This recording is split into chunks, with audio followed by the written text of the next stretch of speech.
Bismillahirrahmanirrahim, salatu wassalam ala rasulillah. Comme on s'est mis d'accord l'autre séance, donc on va faire des QCM sur une autre discipline, à savoir la biochimie. Donc commençons les QCM. QCM numéro 1. Le diagnostic biologique du diabète est basé sur le dosage de la glycémie, de l'insulinémie, de la glycémie postprandiale, la fructosamine ou la microalbuminurie. Donc il faudra choisir là où les réponses justes.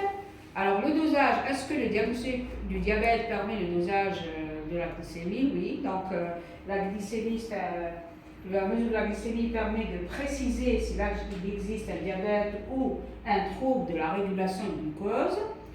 Donc la réponse A, elle est juste.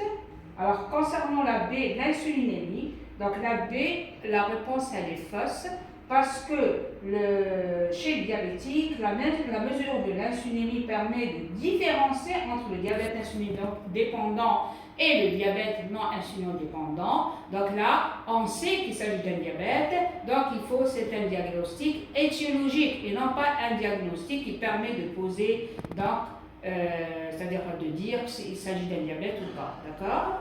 Troisième réponse, la glycémie postprandiale. La glycémie postprandiale, quand est-ce qu'elle est indiquée? Elle peut intervenir s'il y a suspicion de diabète. Donc, réponse, finalement, elle est juste. Deuxièmement, ou lors de la grossesse pour détecter un diabète gestationnel. Elle a une importance dans la prise en charge d'un diabète type 2. Donc, elle a finalement, la mesure de la glycémie postprandiale, elle a trois intérêts. Le premier intérêt, c'est carrément pour pouvoir poser le diagnostic d'un diabète, et c'est un diagnostic précoce du diabète. Deuxièmement, ça permet de détecter un diabète gestationnel chez la femme enceinte. Et troisièmement, il est indiqué pour un suivi d'un diabétique de type 2. Alors, quatrièmement, la fructosamine. Alors, c'est quoi la fructosamine? C'est quoi? Les fructosamines sont l'ensemble des protéines plasmatiques glyquées. Leur taux est le reflet des glycémies de 2 à 3 semaines les 2 à 3 semaines précédentes, alors que par exemple, si on compare avec l'hémoglobine glyquée, donc elle nous renseigne sur 2 à 3 mois avant. Donc on a une estimation de la glycémie 2 à 3 mois avant, alors que là c'est 2 à 3 semaines. Ce paramètre permet l'évaluation rapide de l'effet du traitement dans le suivi d'un patient diabétique. Donc, un patient qui est diabétique, si on veut savoir l'efficacité du traitement, donc le suivi de l'efficacité du traitement, donc on peut doser la fructosamine. Alors, quel est l'intérêt de ce dosage par rapport au dosage de l'hémoglobine glyquée? C'est qu'il n'est pas affecté par la présence d'une hémoglobine anormale. Donc l'hémoglobine glyquée, le seul point négatif de l'hémoglobine glyquée, c'est que si on a une pathologie au niveau des électrophores de l'hémoglobine, donc on a une hémoglobinopathie, donc il va y avoir une sous-estimation de la valeur de l'hémoglobine glyquée, alors que pour la fructosamine, on n'a pas ce problème. Alors, la microalbuminurie, donc la microalbuminurie permet de faire le dépistage précoce d'une atteinte rénale. Donc, vous savez que le diabète, une des complications du diabète, c'est une complication rénale, donc une fuite des protéines. Mais là, les microalbumies, c'est les petites particules protéiques. Donc, si on a présence de ces petites particules, donc tout à fait au début, on peut savoir qu'il y a un début d'atteinte rénale lié au diabète, notamment au diabète. On va voir donc le QCM numéro 2. Les hypoglycémies inférieures à 0,5 g par litre sont dangereuses. Elles peuvent avoir comme étiologie la galactosémie congénitale du nouveau-né et du nourrisson, l'insulinome, la prise médicamenteuse antidiabétique oraux et insulinothérapie, l'acromégalie de l'adulte, la corticothérapie prolongée. Alors, c'est quoi? Le A, on va décortiquer le A, la galactosémie congénitale du nouveau-né et du nourrisson. La galactosémie, ça veut dire qu'il y a un taux de galactose qui va être augmenté dans le sang. C'est une maladie du métabolisme des glucides induite par un déficit de l'un des enzymes nécessaires au métabolisme du galactose. Sucre faisant partie d'une molécule plus grosse de sucre, c'est le lactose. Le lactose qui est apporté donc, par le lait, si on parle du nouveau-né, donc par le lait maternel, sinon par le lait ou même par d'autres fruits et légumes. Ce galactose est toxique pour le foie et pour les reins. Donc si on a une accumulation de galactose, donc il y a une toxicité. Elle est due à une mutation, et c'est une maladie génétique, donc elle est due à une mutation d'un gène qui code pour l'enzyme, la galactose 1-phosphatase ou uridyltransférase. La voie métabolique du galactose correspond à sa conversion hépatique en glucose. Donc au lieu d'être converti en glucose, il est stocké, donc ce qui expliquerait une hypoglycémie postprandiale par toxicité hépatique due à l'accumulation du galactose par défaut de métabolisme. Donc la réponse A, c'est une réponse juste. Pourquoi? Parce qu'il y a un défaut de métabolisme du galactose en glucose, donc d'où l'hypoglycémie. Deuxième point, l'insulinome. L'insulinome, c'est quoi? C'est une tumeur qui est quand même plutôt rare, des cellules bêta du pancréas, qui hypersécrète de l'insuline. Donc, qui dit tumeur, il y a une hypersécrétion. Le principal symptôme est l'hypoglycémie à jeun. L'hypoglycémie à jeun. Troisième point, donc c'est une réponse qui est juste. Donc la A et la B sont justes. Alors, on va voir avec la C. L'effet indésirable le plus sérieux des hypoglycémies oraux et de l'insuline, c'est l'hypoglycémie, qui est provoquée le plus souvent par un apport alimentaire en sucre insuffisant. C'est-à-dire on va prendre des médicaments ou on va faire l'insuline et on prend un repas qui est pauvre en sucre. Ou bien par une activité physique inhabituelle, c'est-à-dire on va faire une activité physique intense, ceux qui, après avoir pris des antidiabétiques oraux, ou là, faire une insuline, et là, ça peut provoquer une hypoglycémie sévère. Donc, troisième réponse, elle est juste. L'acromégalie de l'adulte, c'est quoi l'acromégalie de l'adulte? L'acromégalie est due à une sécrétion excessive d'hormones de croissance, qui est la GIAS, et on sait que l'hormone de croissance, c'est une hormone hyperglycémiante. Donc, pour cela, la réponse est fausse, parce que le glucose augmente, et non pas, on ne va pas avoir une hypoglycémie, on va avoir l'inverse. D'accord? Donc là, la réponse est fausse. La E, la corticothérapie prolongée, on sait que les corticoïdes, les corticoïdes sont hyperglycémiants, donc puisqu'ils sont hyperglycémiants, donc impossible de provoquer des hypoglycémies. Donc la réponse E est fausse. Donc les réponses justes sont la réponse A, la B et la C.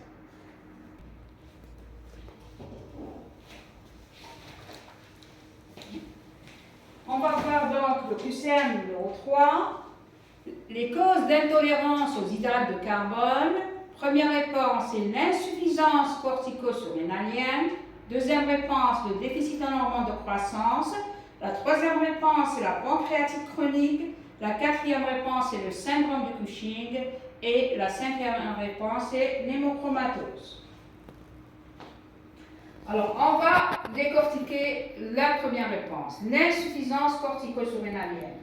Qu'est-ce que ça veut dire une insuffisance? Ça veut dire qu'il y a un cortisol qui n'est pas sécrété normalement, donc le cortisol est diminué. Or, sachant que le cortisol est une hormone hyperglycémiante, automatiquement, donc les causes d'intolérance aux hydrates de carbone, donc il y a une insuffisance, le cortisol est faible, donc on a une glycémie qui plutôt diminuée. Donc là, la réponse est fausse, elle est plutôt diminuée, alors qu'on a ici, on a une intolérance aux hydrates de carbone, c'est-à-dire au sucre. Et dans ce cas, ça veut dire que la glycémie est sensiblement augmentée. Alors, deuxièmement, le déficit en hormones de croissance. L'hormone de croissance, je l'ai déjà dit, c'est une hormone hyperglycémiante. Donc, si on a un déficit, donc on a tendance à aller vers l'hypoglycémie. Donc, la réponse est fausse. Troisième réponse, la pancréatite chronique. Bon, la pancréatite, elle peut donner une hyperglycémie transitoire ou persistante parce qu'il y a atteinte du pancréas. Donc ça veut dire que le siège de production d'insuline. Donc là, on peut faire, s'il y a défaut d'insuline, l'insuline peut légèrement augmenter quand la pancréatite est chronique. Donc elle peut donner soit des fois même un diabète, elle peut donner une hyperglycémie transitoire, comme elle peut donner une hyperglycémie persistante, et même donc elle peut donner un diabète. Le syndrome de Cushing, c'est quoi? Le syndrome de Cushing, il y a un hypercorticisme. Donc, s'il y a un hypercorticisme, ça veut dire le cortisol est sécrété d'une façon importante. Et sachant que le cortisol est une hormone hyperglycémiante, donc ça, c'est une réponse donc, qui est juste.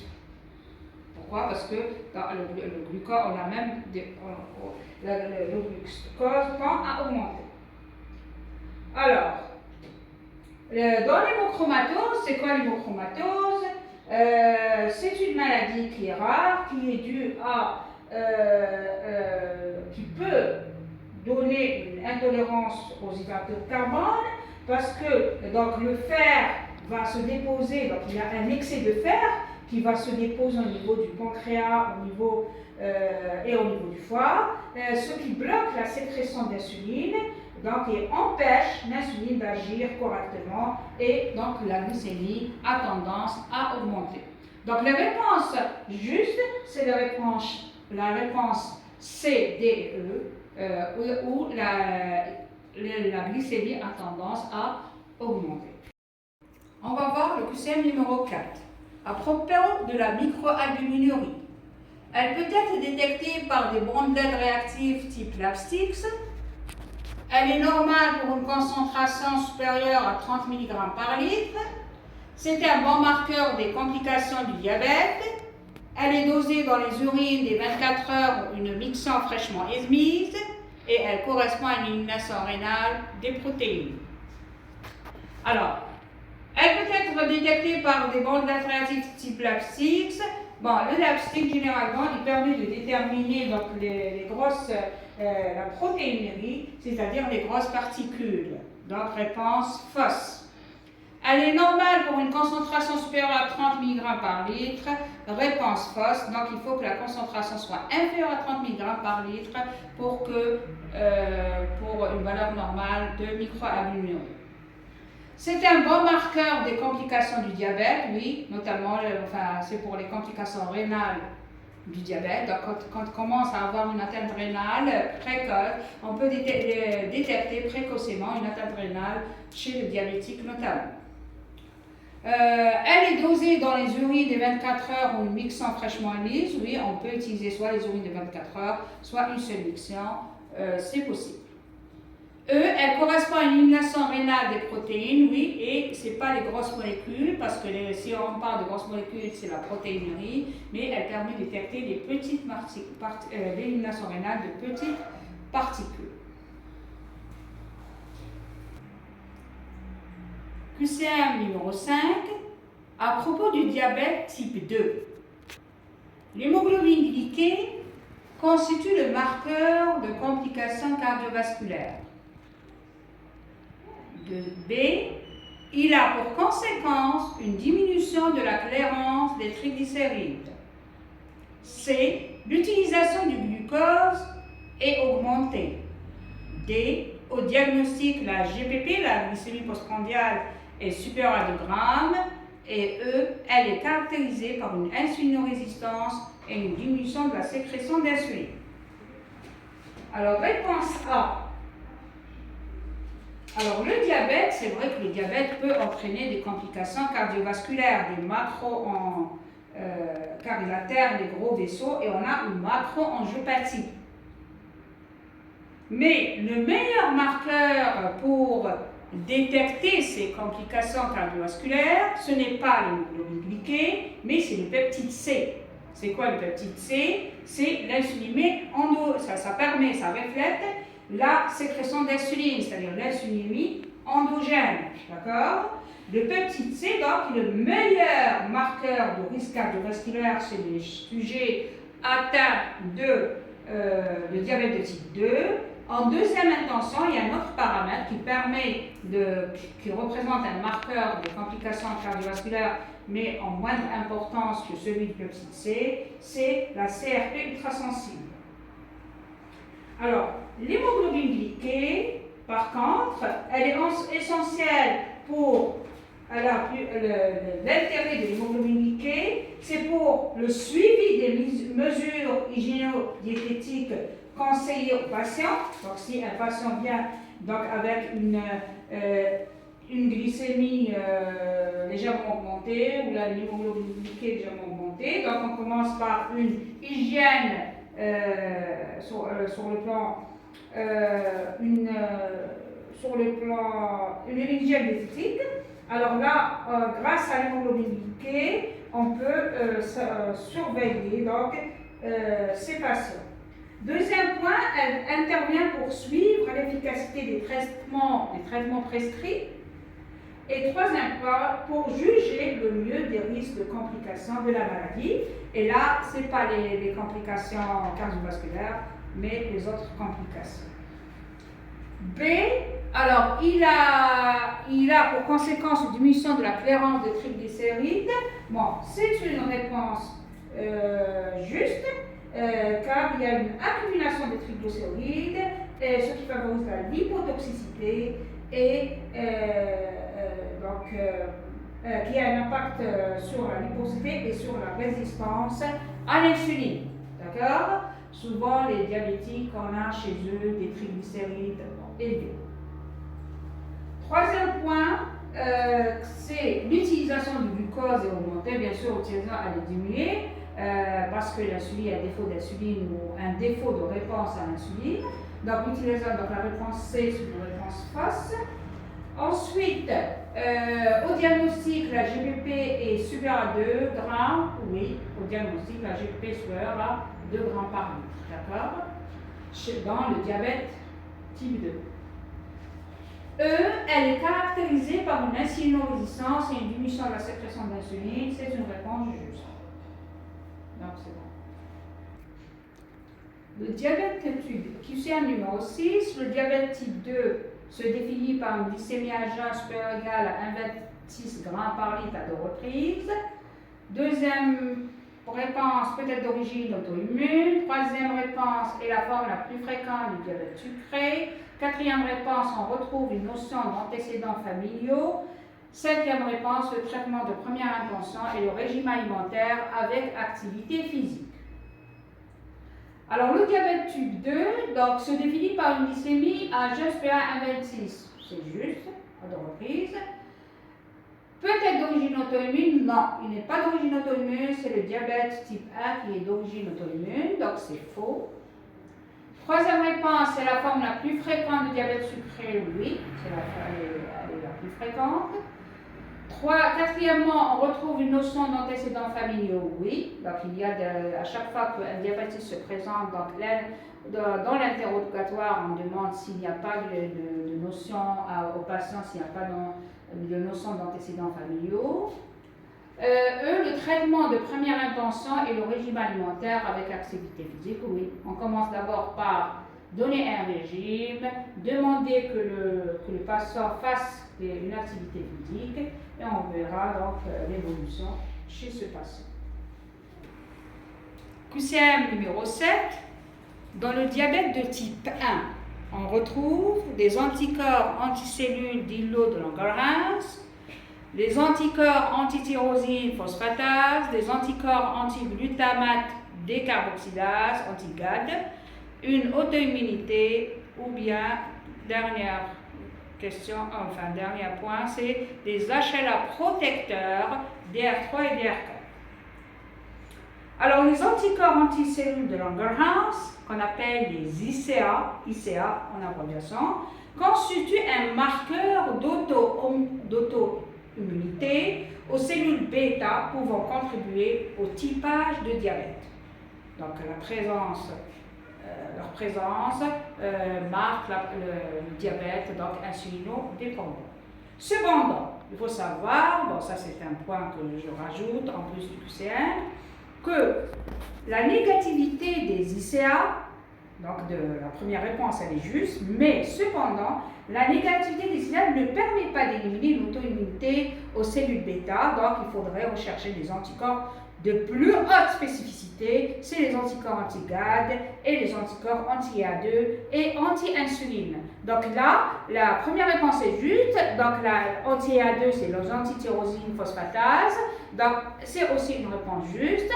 Troisièmement, les antiglutames, enfin la réponse, c'est-à-dire que c'est juste, mais on a à choisir la réponse fausse, donc ça c'est des réponses justes. Les anticorps anti-GAD, c'est aussi, sont présents dans le diabète insulinodépendant. Donc c'est chez 70 à 80% chez les patients prédiabétiques et des diabètes de type 1, on trouve des anti-GAD. Donc pour mieux être pratiquement sûr, quasiment sûr qu'on fait un diabète de type 1, de préférence, il faut utiliser en même temps les GAD, les anti-GAD, les anti-IA2 et les anti-insuline. Donc les trois sont positifs si on a une suspicion du diabète insulinodépendant ou là tout simplement des fois donc quand on a un problème diagnostique, donc c'est des paramètres d'une grande utilité. Alors, maintenant, quand la réponse, est-ce qu'il y a une auto-immunité? Bien sûr, il y a une auto-immunité, on vient de dire. La dernière réponse, des HLA protecteurs DR3, DR4. Il faut savoir, bon, HLA, DR, ça veut dire HLA de classe 2. Alors, les 90 à 80% des malades DID type 1, donc diabète type 1, sont HLA, DR3 et DR4. Donc DR3 et DR4. Le risque relatif est assez faible pour sujet possédant soit DR3 ou DR4. Donc généralement si on a DR3, DR4, on peut dire qu'une forte probabilité de faire un diabète insulinodépendant, un diabète type 1. Si on a un des deux, c'est-à-dire soit DR3, soit DR4, donc la possibilité de le faire elle est moindre. Donc, les HLA protecteurs, ce n'est pas du tout protecteur, au contraire. Donc, quand on a ces antigènes, ça veut dire que possibilité de faire un diabète de type 1. D'accord? Donc, la réponse E, c'est la réponse fausse. Ce n'est pas des HLA protecteurs, mais c'est bien au contraire.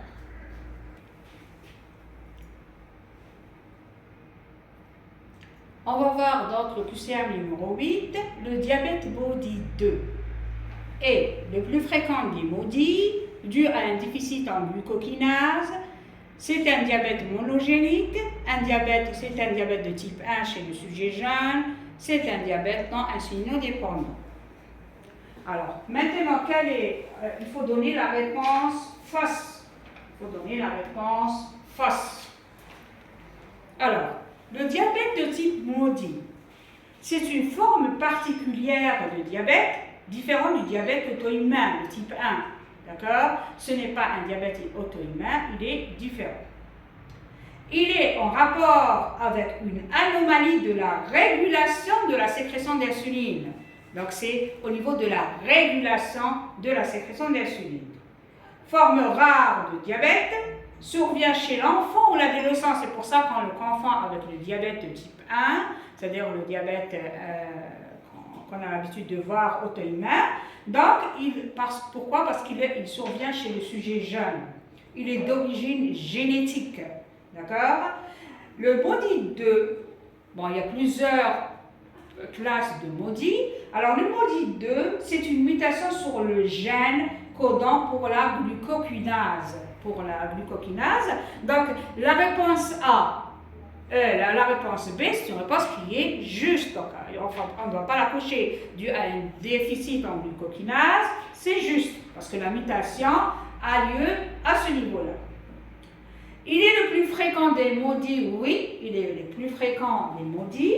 Alors, le diabète insulino-dépendant, alors qu'est-ce qu'il dit? Un diabète monogénique, ça veut dire monogénique, c'est-à-dire qu'il porte sur un seul gène. Donc, quand on a un seul gène, c'est vrai que le diabète porte sur un seul gène. Alors, le diabète de type 1 chez le sujet jeune, ce n'est pas un diabète de type 1, bien sûr, comme je l'ai déjà dit. Le diabète insulino-dépendant, je l'ai déjà dit, un diabète non insulino-dépendant, un diabète non insulino-dépendant. Alors, le diabète insulino-dépendant, c'est un défaut de sécrétion d'insuline. Ici, l'insuline est sécrétée. Par contre, ici, dans le diabète maudit, l'insuline est sécrétée, mais il y a un défaut de régulation dû à une anomalie génétique. Donc, le diabète de type, ce n'est pas un diabète du sujet jeune, donc là, c'est la réponse fausse. La D, c'est la réponse fausse. C'est un diabète non insulino-dépendant, c'est juste parce que l'insuline, elle est là, mais il y a un défaut de régulation de l'insuline. Donc la réponse fausse, c'est la réponse D. Récapitulons, donc c'est le plus fréquent des maudits. Il est dû à une déficience de glucokinase, c'est juste. C'est un diabète monogénique, c'est juste. C'est un diabète non insulino-dépendant, c'est juste, parce qu'il s'agit d'un défaut de régulation de l'insuline et non pas de présence d'insuline. Et ce n'est pas du tout un diabète de type 1, mais il survient chez le sujet jeune. Donc c'est un diabète beaucoup plus rare, c'est un diabète qui est rare et qui est un diabète purement génétique. QCM numéro 9. Concernant l'insuline, l'insuline est formée de deux chaînes A et B liées par le peptide C.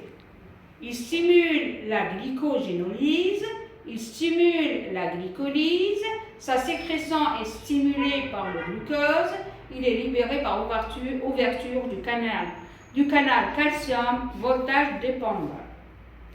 Bon, l'insuline est un peptide le peptide C est un peptide de connexion qui assure la liaison entre les chaînes A et B de l'insuline. Donc la réponse A est juste, d'accord? La lyse du glycogène, la glycogénolyse, ça veut dire la lyse du glycogène, la lyse du glycosène, il perd du glucose. Et donc, est-ce qu'il va stimuler la glycogénolyse? L'insuline, il a pour but non pas d'augmenter la glycémie, mais de diminuer la glycémie. Donc, il ne peut pas stimuler donc, la glycogénolyse. Donc, c'est une réponse fausse. Stimule la glycolyse. Il stimule, c'est une hormone, l'insuline a pour hormone de diminuer le glucose dans le sang. Donc, elle stimule la glycolyse. Donc, le glucose elle a un effet inverse de la glycogénolyse. Pour la D, sa sécrétion stimulée par le glucose, oui. Quand le glucose tend à augmenter dans le sang, il va stimuler l'insuline pour que le glucose soit, pour normaliser, donc pour avoir un taux normal de glucose dans le sang. Donc l'insuline a pour de faire pénétrer le sucre dans les tissus afin de maintenir une glycémie normale. Donc, quand il y a un problème au niveau de sécrétion d'insuline, automatiquement, son rôle va être aboli. Alors, il est libéré par ouverture du canal calcium voltage dépendant. Alors, l'augmentation du calcium intracellulaire avec l'AMP cyclique stimule la libération d'insuline. Donc, la réponse E, c'est une réponse juste. Donc, quelle est la réponse fausse? C'est la réponse B. Donc, il agit en sens inverse de la glycogénolyse.